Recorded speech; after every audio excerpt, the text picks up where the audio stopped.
Luego llegarán 2 terremotos que sacudirán al país de forma trágica. Caracas, Valência, Amazonas. Gente, o prédio balançou. Meu Deus do céu. Gente, o prédio balançou. Em Manaus, no Amazonas, o abalo aconteceu justamente no horário em que muitos moradores acompanhavam o jogo da seleção brasileira.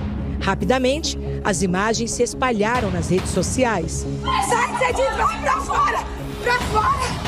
Ai, meu Deus! Pra fora! Além da capital, moradores de outras cidades amazonenses, como Barcelos e Iranduba, sentiram os tremores. De acordo com a Defesa Civil do Amazonas, não houve registro de feridos, nem de danos estruturais. Mas antes eu te peço algo muito importante. Deixe o like agora, porque vídeos políticos polêmicos estão sendo travados pelo algoritmo. Então o teu joinha ajuda a furar esse bloqueio. Então já deixa agora mesmo o seu joinha. Se inscreva no canal e ative o sininho das notificações para não perder nada do que está vindo por aí. Meus irmãos, eu me deparei aqui com um comentário extremamente relevante, inclusive recomendado pela própria plataforma, e achei fundamental assistir junto com vocês, reagir. Então, sem mais delongas, vamos reagir juntos a esse comentário que chocou o Brasil. Presta atenção em cada palavra, porque nada lhe foi dito por acaso. Que Deus te abençoe e te guarde. Este é seu fiel servo Jesus Lopes, e neste momento gostaria que você pegasse um lápis e um bloco ou papel para anotar as coisas que você vai ouvir agora, porque é uma mensagem importante do Espírito Santo, como uma advertência à igreja. Essas mensagens terão 2 partes e não temos tempo suficiente, mas a primeira mensagem é de 11 de maio de 2026 e escrevo neste momento, e diz a seguinte mensagem: escrevo com total respeito, responsabilidade e autoridade o que o Senhor, por meio de visões e revelações, vai me confirmar ao povo de Deus para que se prepare. Então, sem mais delongas, começarei a anotar o que Deus me diz e que Ele leve toda a glória e toda a honra. Vejo um oceano azul profundo e vou descendo, e pude observar o azul.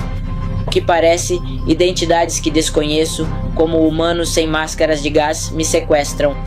Então vejo Satanás na forma de um dragão azul chinês, igual ao do Dragon Ball GT, que representa o Leviatã com seus seguidores. Eles têm um plano contra a Terra. É por isso que Deus chama do menor ao mais velho para interceder, antes que seja tarde demais e possamos ir no arrebatamento, que é antes de 2033, ou Ele próprio pode mudar os planos para fazer isso muito antes. À medida que avança a maldade da terra e consome seu povo e seus escolhidos. A segunda visão que tive foi que Deus me disse: Filho do homem, declare as seguintes palavras ao meu povo. Apocalipse capítulo 13. Apocalipse capítulo 12 até o capítulo 21. E Apocalipse capítulo 14 do versículo 1 ao versículo 16 ou até o versículo 6. Vejo um dragão ou uma hidra negra como petróleo, e ri maquiavelicamente e mostra a língua em zombaria do Senhor, porque tem em suas mãos as vidas das pessoas adormecidas pelos meios de comunicação, e eles não têm discernimento para ver o que seus filhos consomem. Então aquela hidra irritada sorri, porque debaixo do barco onde eu estava com Jesus havia um olho maior que o maior estádio de futebol do mundo, e era hora de despertarem a besta da fundação do mundo e tornarem visíveis os monstros ou criaturas que acreditamos serem irreais como bons, mas que nos farão perder a alma e nos marcarão com a marca da besta.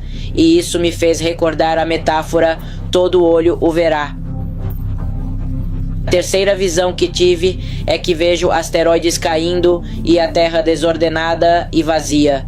E vejo um demônio negro se aproximando de mim, mas o anjo de Jeová o afasta, e Deus permite que ele desça a um abismo. E vejo um dragão vermelho enorme de 120 metros de largura e 40 de comprimento, e que vai crescendo à medida que a maldade cresce, e lutará com o Deus Pai no Armagedon. A batalha se aproxima, e Deus precisa de guerreiros capacitados na brecha para serem peritos em combate no dia da guerra. Agora, vejo um jogo de futebol, e depois esse jogo aparece numa televisão antiga, como as dos anos 60. Então vi um ser anfíbio, humanoide ou reptiliano, humanoide trajado formalmente, numa reunião com os líderes da Terra para o seu próximo plano. Eles, por meio da marca da besta, iam programar a mente humana para seu benefício e colocá-la em total controle. Primeiro, os meios de comunicação, depois a arte e por fim os cristãos, para adorar Satanás. E a pessoa que não glorificar o dragão será executada. Serão tempos horríveis onde haverá muita maldade e caos, como nos tempos de Noé, mas multiplicado por 15 ou por 20. Assim diz o Senhor ao seu povo: ninguém saberá quem é quem. Só os despertos descobrirão a verdade e verão a luz, e será luz nesses dias de juízo antes da minha vinda. Era mais ou menos assim o humanoide que Deus me mostrou e que Deus foi fazendo pouco a pouco com minha mão os detalhes desse humanoide. Em um próximo vídeo, vou estar explicando o significado desse humanoide. Depois vi em um prédio ou cidade abandonada e entro e um ser demoníaco me ataca como um homem com feições de freira. E o Senhor me disse que essas são as consequências de usar a marca da besta e muitas pessoas vão reagir de diferentes maneiras. Depois vi um goblin vermelho com orelhas compridas. Parece ser o demônio que os usa junto com Balaque. Depois de me mostrar sua forma, ele me disse que esse demônio se alimenta das armas das crianças que o veem nos desenhos ou filmes como seres indefesos. Depois, procurando o nome da forma desse demônio, Star me diz 3 vezes. E quando procuro fotos dessa deusa, me aparecem quase todas as fotos parecidas com a cantora Shakira. E o Senhor me diz que a barriga dela tem a serpente de Pazuzu, e ela, junto com a da Elite, comem crianças oferecidas a Moloque para ter mais juventude e poder. Essas seriam as entidades, ou seja, esse foi o ser demoníaco que eu vi que reagia como com a marca da besta. Ou talvez fosse o demônio que os estava usando, e esse é o demônio Pazuzu, que está influenciando as crianças.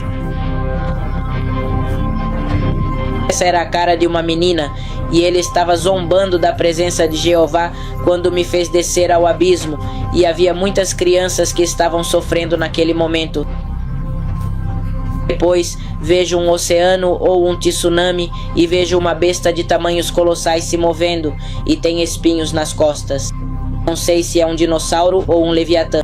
Depois vejo um gigante azul com a mão em sinal de paz. O gigante mede 21 pés e o dragão mede entre 50 e 120 pés de largura e de comprimento. Depois disso, vi uma besta como um tubarão-baleia, e então ele se tornou aliado de Satanás. Representa uma das muitas bestas desligadas dos anjos caídos e usadas com os animais. E agora querem fazer o mesmo com os humanos para lhes dar poderes sobrenaturais e lutarem contra Deus. Depois o Espírito me confirmou que era o Bloop e que eu olhasse e detalhasse para mostrar.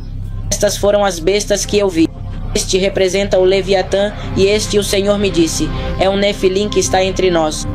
Quanto ao Bloop, vou mostrar para vocês como é esta coisa que está aqui. Este troço que está aqui e está na Fossa das Marianas. Esta figurinha aqui é um ser humano na frente desta coisa. E então vejo um estádio de futebol do céu à noite. Enquanto observava junto ao Senhor, vejo um senhor barbudo com um cetro quase do nosso lado, olhando e sorrindo em cima de um dragão. O Senhor me disse para anotar o seguinte: filhos, preparem-se para minha chegada, porque a maldade subiu até a borda, porque o evento mais esperado do ano, a elite espera que seja o último grande ritual da história de forma icônica. A Copa do Mundo é uma celebração dirigida a um anjo caído chamado Marduk. Por isso, no troféu, aparece a face de um anjo com um manto envolvendo o mundo. Assim diz o Senhor Ben Elohim Adonai Joshé. Também, vejo um oceano verde esmeralda como sujo, e vejo entidades assustadoras que querem zombar de Deus. Deus está triste porque essas entidades são os filhos e filhas do pecado dos tempos de Noé e não quiseram se arrepender. Um me olhou maquiavelicamente, e eles dirão blasfêmias contra Deus, e serão tão diferentes que o mundo perceberá que talvez eu seja o opressor da terra, quando não é assim. Esses são os seres, os filhos do pecado que atentaram contra Deus. Ou seja, eles foram os que pecaram e se perverteram junto com os anjos caídos. Então, é preciso ter muito cuidado e discernimento com isso. A última visão que tive é que Satanás e os anjos caem entre os mortos, na terra como meteoritos, e o céu está laranja-fogo, e um olho gigante de réptil via numa cidade que representa Satanás. Então pude ver o Senhor Jesus Cristo num cavalo branco. Não dava para ver o rosto dele porque brilhava, e o exército dos fiéis e os arcanjos de guerra. Meus irmãos, esta segunda parte agora está forte, viu? Preste bastante atenção. Ele falou muitas coisas nesta primeira parte, tá bom? Você que tem discernimento, pode deixar sua interpretação aí nos comentários, se você crê, se você acredita. Fato é que a primeira mensagem que ele trouxe para a Venezuela aconteceu e se cumpriu. De fato, a Bíblia nos ensina, amados, a analisar a profecia, não julgar o profeta. Nós vemos que a profecia veio de Deus porque se cumpriu, então, aquele profeta é servo do Senhor. É verdade? Mas presta atenção aqui nessa segunda parte, amado, pois está mais impactante ainda do que esta primeira. Se liga só. Você está vendo este vídeo, esta é a segunda parte a mensagem profética que o Espírito Santo tem para vocês, para toda a igreja, para que nós sejamos apercebidos. Meu nome é Jesus Lopes e neste momento começarei a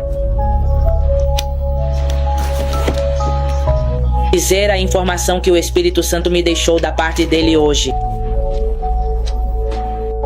Esta mensagem foi escrita hoje, 30 de maio de 2026, e diz da seguinte maneira: Agora, bem, isto dirás aos povos da terra da minha parte. Ben Elohim, Roshen, Rafa, Shabaot. Vocês, povos imorais, amantes do profano, continuem no que fazem e continuem matando meus profetas e meus anjos. Desejo lhes esclarecer algo. Tudo o que vem tenha a ver com a carne, é da carne e não alimenta nem entende o espírito. Meu filho deixou instruções muito específicas para o bem de todos vocês, sem exceção de ninguém. Ouça, e quem zombar, vai ser zombado na minha corte junto com meu filho. Satanás quer enganá-los com coisas que vão acontecer, e vocês precisam estar prontos e saber a seguinte informação. Número 1. O trio da perversidade é Elon Musk e Tesla como Satanás, Jared Kushner como o anticristo e Mr. Beast como a besta. Número 2. A Copa do Mundo será o ponto de partida para uma macropandemia chamada norovírus e vai matar muita gente como a peste negra. Vão começar agora para que em 2027 esse evento ocorra de meados de janeiro a abril. Assim diz o Senhor. Ponto número 3. Agora Leviatã irá destruir Babilônia, que representa Nova York, e as bestas do fim do mundo vão aparecer e enganar os humanos a confiarem nelas. O filme Malévola 2, embora seja uma blasfêmia, explica indiretamente o que vai acontecer, colocando Satanás, o falso profeta e a besta junto com os anjos caídos como os heróis. Ponto número 4. Leiam Apocalipse, capítulos 13 a 16. Apocalipse capítulo 13 até o capítulo 16, porque o terceiro cavaleiro foi solto para corromper a terra, e a elite quer gente submissa, e logo a luz sairá para os anjos vigilantes, presos no Eufrates como gigantes. Ponto número 4. Não acredite em tudo que vê, porque ao bom chamarão mal, e ao mal chamarão bom. O Senhor lhes deixa Isaías 50, Isaías 51, Isaías 54 e 57 e Jeremias 50, até o capítulo 51. Babilônia representa Nova York. O primeiro destruidor de Nova York, São Paulo, São Francisco e Havaí será o Leviatã. O último ponto número 5. O maior tsunami da história será em São Francisco com no mínimo 8,8 metros de comprimento em ondas e 32 metros de altura no máximo. Ele com nível de magnitude como no filme O Impossível, assim diz o Senhor Ben Elohim El Shaddai. Então, meus queridos irmãos, somos avisados sobre todas essas coisas que o Espírito Santo está nos ministrando para que sejamos uma luz e um canal de bênção para todas as pessoas que precisam conhecer a verdade.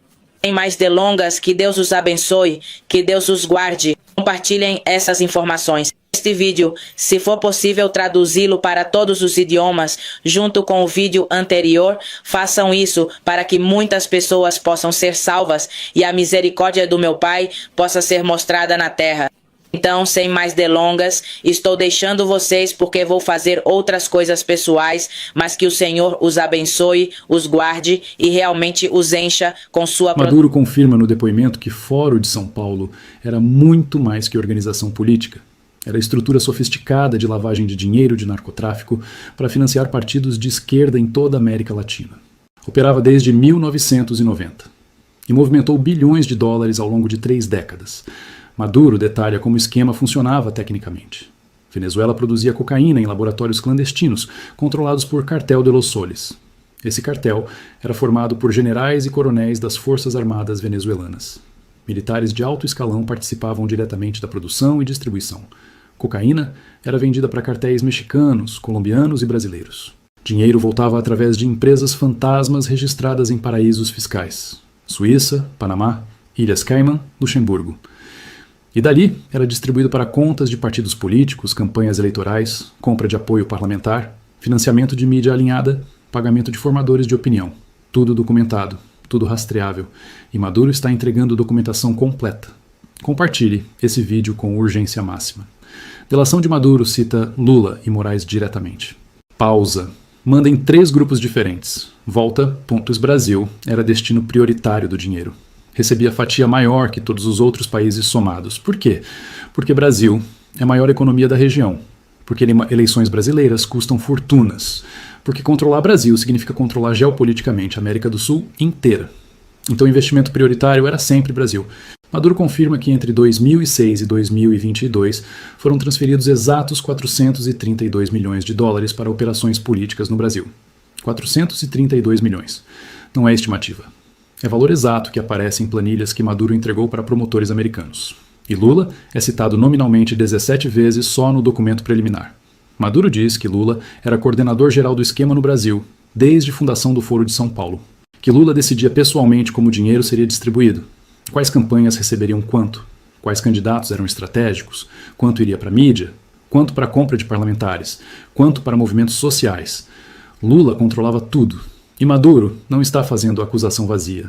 Está entregando provas documentais físicas, extratos bancários detalhados com origem e destino de cada transferência, ordens de pagamento assinadas, e-mails trocados entre assessores dele e assessores de Lula discutindo valores e estratégias, gravações de conversas telefônicas, onde distribuição de recursos era combinada, atas de reuniões secretas do Foro de São Paulo, onde planilhas eram apresentadas e aprovadas.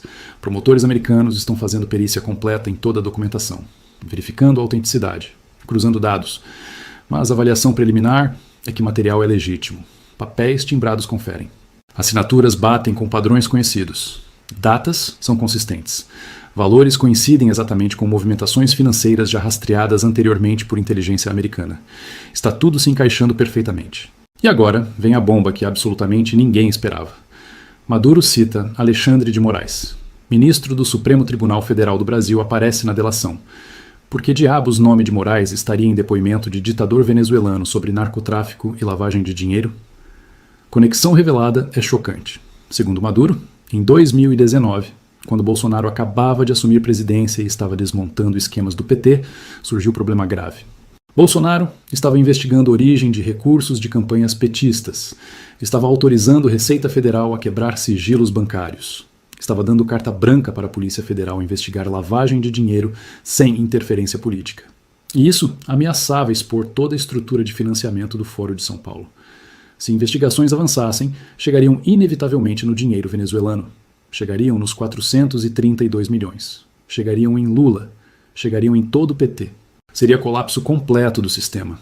Então precisavam bloquear investigações, precisavam parar Bolsonaro. E precisavam de alguém dentro do judiciário com poder suficiente para fazer isso.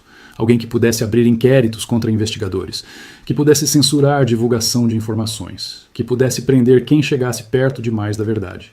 E segundo Maduro, foi nesse contexto que Alexandre de Moraes entrou no esquema. Maduro afirma que em junho de 2019 houve reunião secreta em Caracas. Participaram representantes da Venezuela, de Cuba, da Bolívia e do Brasil. Lado brasileiro foi representado por 2 assessores muito próximos de Lula. Maduro não identifica quem eram ainda nessa parte preliminar da delação. Diz que vai revelar nomes na segunda fase do depoimento. Nessa reunião, foi decidido que Moraes seria a peça-chave da estratégia de proteção. Moraes tinha sido recém-nomeado para a STF por Temer, mas já demonstrava alinhamento ideológico com a esquerda. Já demonstrava disposição para atuar politicamente. E, principalmente, já demonstrava que não tinha limites éticos ou legais quando decidia perseguir alguém. Comente aqui embaixo o seu choque com essas revelações sobre Moraes. Maduro afirma que foi acertado que Moraes receberia apoio logístico, jurídico e financeiro para abrir inquéritos contra bolsonaristas. Inquérito das fake news. Inquérito dos atos antidemocráticos. Inquérito do 8 de janeiro. Todos esses inquéritos tinham o objetivo real de bloquear investigações que pudessem chegar no dinheiro venezuelano. E em troca desse trabalho, segundo Maduro, Moraes receberia proteção futura. Se algum dia precisasse de exílio, Venezuela ofereceria. Se precisasse esconder dinheiro, estrutura venezuelana ajudaria. Se precisasse desaparecer, rota de fuga estaria garantida.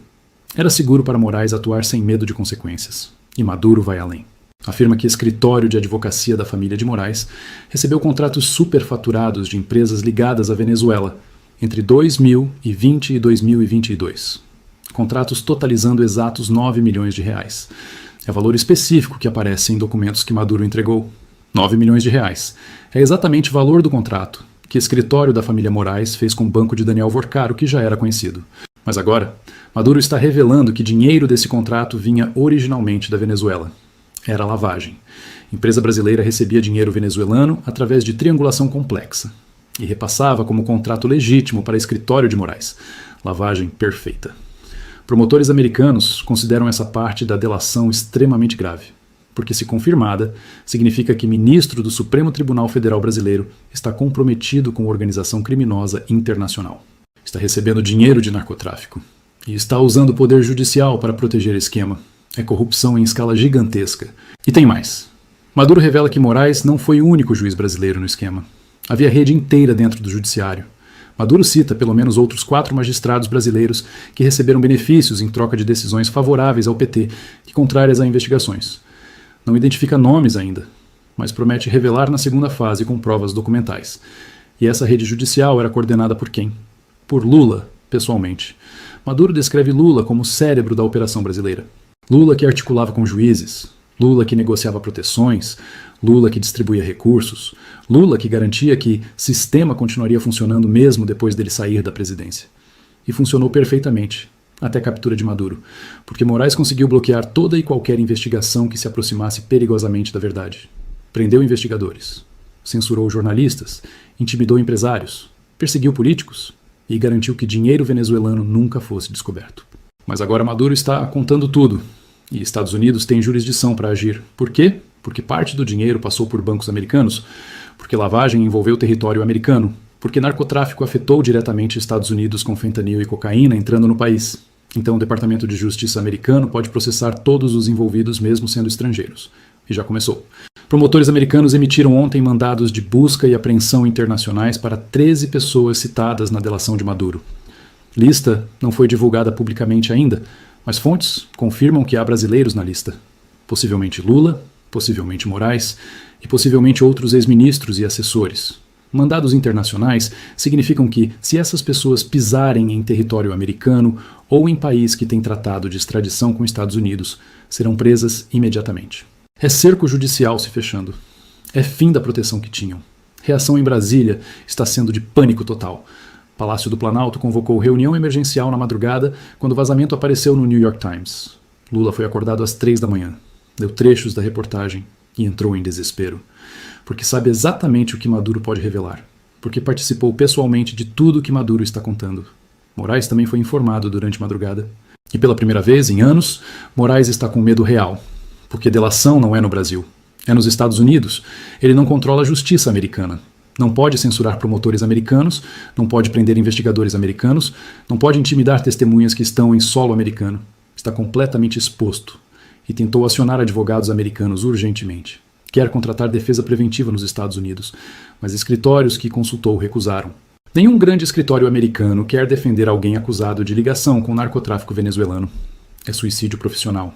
É mancha na reputação. Então Moraes está sem defesa adequada. Gilmar Mendes está se afastando rapidamente de Moraes. Mandou mensagem ontem que vazou. Alexandre, não posso te ajudar nisso.